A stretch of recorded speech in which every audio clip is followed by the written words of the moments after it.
her car and taken to the hospital herself. Instead of getting on the freeway and driving downtown Fort Worth, she decided to take a side street to a hospital that was closer. Traffic was heavy. Blood was pouring into the floorboard of the car. Time slowed down. Dad was bleeding to death. Mom was desperate. When Dad was dying, Mom felt helpless. Traffic was at a standstill. Mom saw the looks on drivers' faces as they pointed to the bleeding man, her husband, in the car next to them. She honked the horn, but no one pulled over to let her by. No one offered help. At that moment, she would have done anything to get Dad the help that he needed. It was surreal. The strong man who had always provided for her, always protected her, was wilting away before her eyes. She needed help. She had to get some help. Have you ever been there? Have you ever been in the position of knowing you're the only one that can help? And you do everything you can, but you still feel helpless. Maybe it was a traffic accident or cancer. Maybe you're standing by helplessly as your children made bad choices that are ruining their lives. Have you ever been in a spot where you had nowhere to turn? But you were willing to do anything to get the help you needed? Well, if you think about that, now imagine God, Jesus, and the Holy Spirit looking at this world, seeing the chaos, the misery, the hatred, the fear, the suffering of all the people. God's people. Those who turn against Him, those who hate Him, hate the very thought of Him. Those who don't believe in Him. Those who are trying to get away from Him. And those who are just afraid of Him. Those who are seeking Him but can't find Him. Do you think God feels helpless?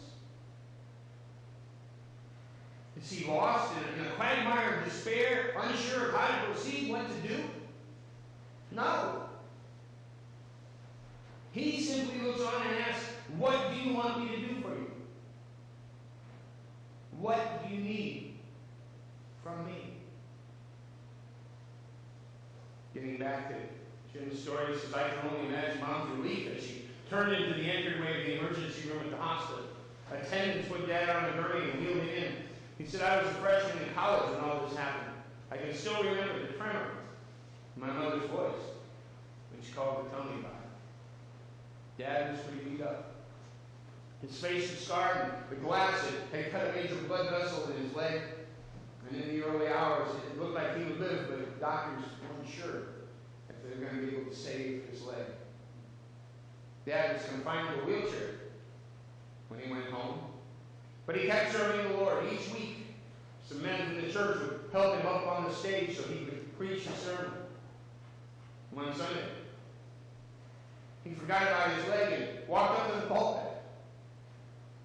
Stood and began preaching. The congregation gasped. God had healed him. He never used a wheelchair again. Dad doesn't talk about his healing much. While acknowledging the fact that God performed a miracle in his life, saved his leg, healed his body, he prefers to talk about the greater miracle. The day God saved his soul and made him a new man. We here at Collins, West Hartland, are not strangers to answered prayer. We witnessed miraculous healing. Guy Crane, where are you at, Guy? There he is. You're usually up here. You're trying to fake me out. Sandy Matole, Steve Engel, Delaney Gee, who we heard about last week, just to name a few. Delaney, from what I understand, I talked to her last Monday evening. It was a wonderful, wonderful discussion we had on the phone. She called because we sent flowers, and she called to thank us. It was 6:20 in the evening. Nobody would have been here, but we had a trustee meeting. And I thought, oh, There she was. I found out it was Monday that she was up and walking around. Tuesday, got that word. We've witnessed God acting all around us. When we entered this year with a budget deficit projected at $23,000, and so far we're holding our own. Because of some generous, kindly gifts, payroll help from the government during COVID, and a faithful church family. All of the work that has been accomplished around the building due to grants that we received from a family trust. God answers prayer. He's constantly asking, what can I do for you? I started to tell you last Monday when I was here at the church trustee meeting, I was tempted to let the phone just ring, but something told me to pick it up. And it was the name of Eve. First thing she said was to me, boy, you know how to spell my name. Because obviously, when the florist wrote the card, we spelled it wrong. And I told her that I was going to jump in the car, come down and see her, but they told me I wouldn't be able to get in. And she said, yeah, you do that. I said, but you don't have to come all the way down here to see me. I said, well, it's not that far. You're only down in Mansfield. She said, thank you. I had no idea where I was. She'd been incoherent for several days. And when she woke up, saw the flowers. She wanted to call, thank the churches for their thoughtfulness. And then she told me I was the first person that she had talked to since waking up. I was only there for a trustee meeting. Normally I would have answered the phone. Delaney had no idea that I was there at the church, that anybody would be here that late in the evening. She didn't even know what time it was in the hospital, so. And all of the intents and purposes, she was right at death's door. Her kidneys were failing, blood cancer, blood clots in her lungs, C. diff.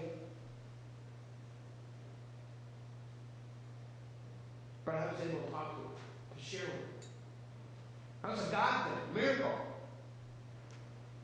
I said the next day, Becky talked to her, thanked the church, and mentioned that she was up and walking around, feeling pretty good. Now that was a God thing, a true miracle. And often when things seem to be the darkness, God reaches down to us and asks, what can I do for you? Today our Bible reading from Mark 10, beginning in verse 46, Jesus and his disciples had come to Jericho on their way to Jerusalem. Jesus came to preach and teach and heal the people. And when it was time to leave Jericho, Jesus and his disciples and a large crowd were heading out of town on the way to Jerusalem. And happened to pass by a blind beggar named Bartimaeus, sitting on the roadside. Nothing particularly special or even different about this blind man, except that he was on the road to Jerusalem, where Jesus would fulfill the purpose of his coming in the first place. When Bartimaeus heard that it was Jesus of Nazareth who was passing by, he started shouting, Jesus, Son of David, have mercy on me. Beggars often sat along busier roads to muster sympathy from passers-by, make a fair living on the generosity of those that were shamed into giving to their cause.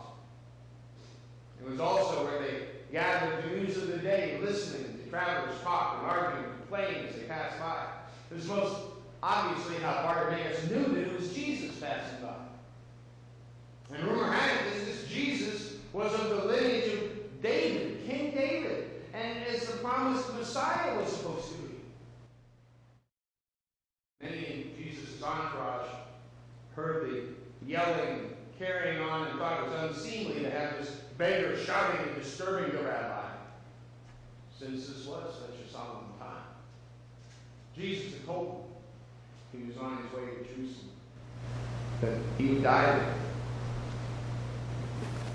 Jesus traveling to Jerusalem probably for his last time.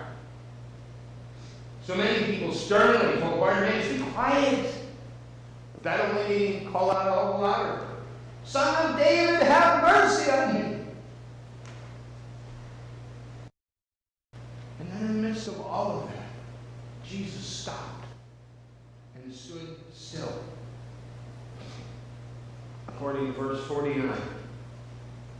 Now, it's been supposed that maybe he did that so that as he spoke, Bartimaeus, being blind, would be able to pinpoint where Jesus was. And when he said, "Call him here to me," Bartimaeus heard those words. And he knew Jesus' location. And they told Bartimaeus that Jesus was calling to him. Hearing that, Bartimaeus threw aside his cloak, sprang up and came to where Jesus waited for him. Now the cloak that Bartimaeus had was a normal piece of clothing in that era. It could be used as a coat in cooler weather, a blanket, or a